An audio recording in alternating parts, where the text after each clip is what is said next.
The Betrothed of Destiny. Once upon a time, the King of the West had a son, who, one night, dreamed a dream in which destiny betrothed him to the daughter of the King of the East. In the morning he awoke, and lo, the betrothal ring of the maiden was on his finger. On the very same night, the same dream had come to the sleeping maiden, who on the morrow found on her finger the betrothal ring of the son of the King of the West. The lad at once started to find his betrothed, and after a long journey came to the city of the King of the East. He entered into the service of the king as a stranger, because he could not make himself known on account of the continuous strife existing between his father and the King of the East. He served the king 7 years, during which he spent many happy hours with a young princess, his betrothed.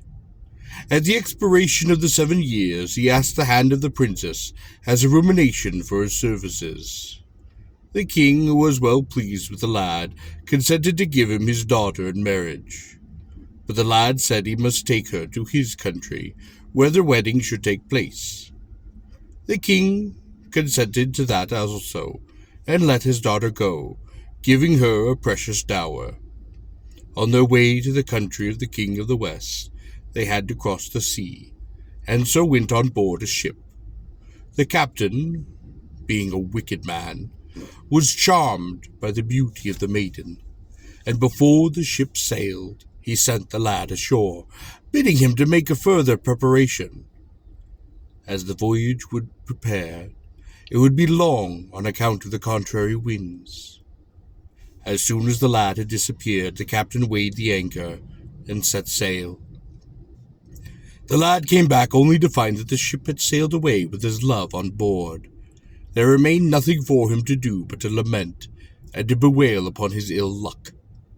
The maiden who was in the cabin did not discover the truth until it was too late.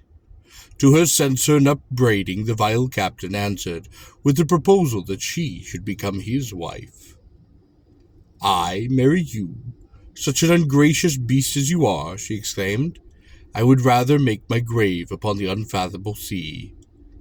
But the captain was strong, and they were upon the open sea, where no help could be expected. Seeing that she could not resist force if the captain resorted to it, she resolved to use craft. "Well then," she answered finally, "I will be your wife, but not upon the sea.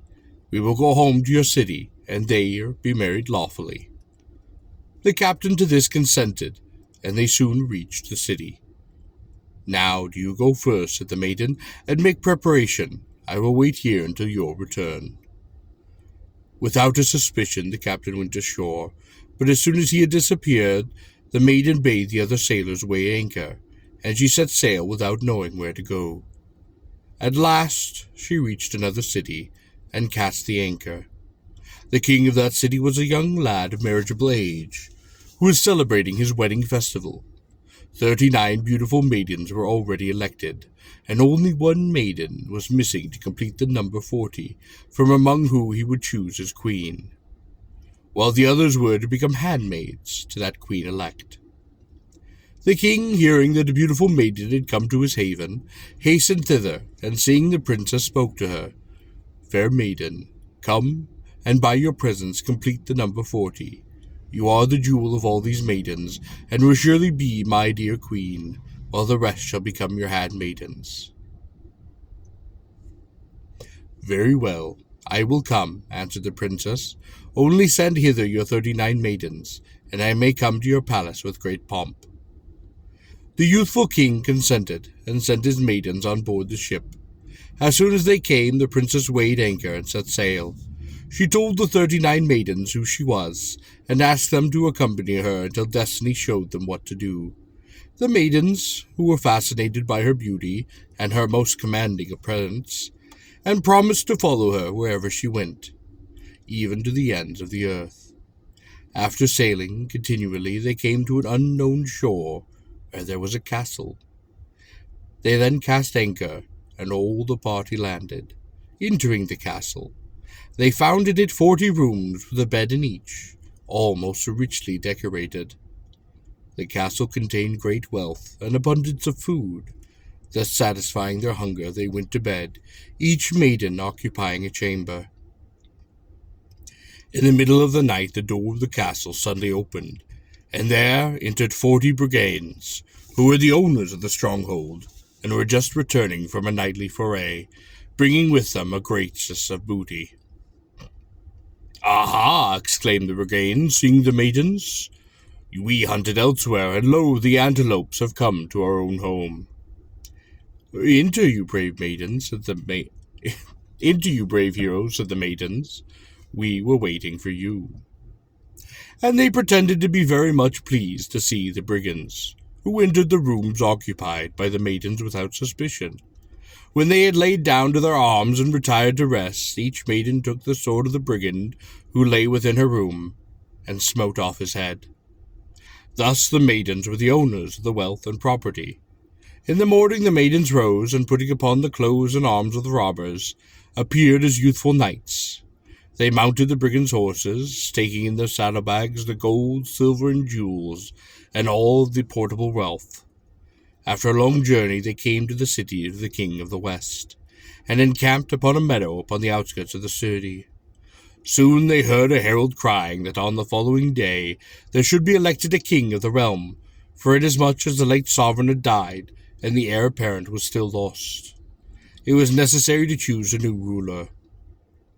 On the following day all the people of the realm were gathered upon the park adjoining the palace. The 40 strangers also went to gratify their curiosity, and soon the nobles let loose the royal eagle, which flapped its wings and soared over that immense crowd, as though searching with its keen eyes for the next candidate upon the throne. The multitude held their breath and stood stone still. The royal bird once more flapped its wings, then, descending from its towering flight, perched upon the head of the princess, who was disguised as a knight. "That is a mistake," exclaimed the nobleman. "We must try it again." And once more they let loose the royal eagle, but again it alighted upon the head of the same stranger. A third trial gave the same result. Thereupon the multitude saluted the disguised princess, the elect of destiny, exclaimed with one voice, "Long live the king!" With great pomp they took her and her companions to the royal palace, where the princess was anointed with the holy oil and crowned king over the realm, and her companions were made ministers.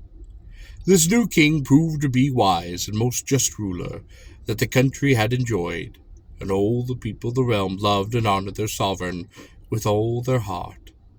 She built a splendid fountain upon the midst of the city, in which she caused her image to be carved, so that everyone who came to drink might see it.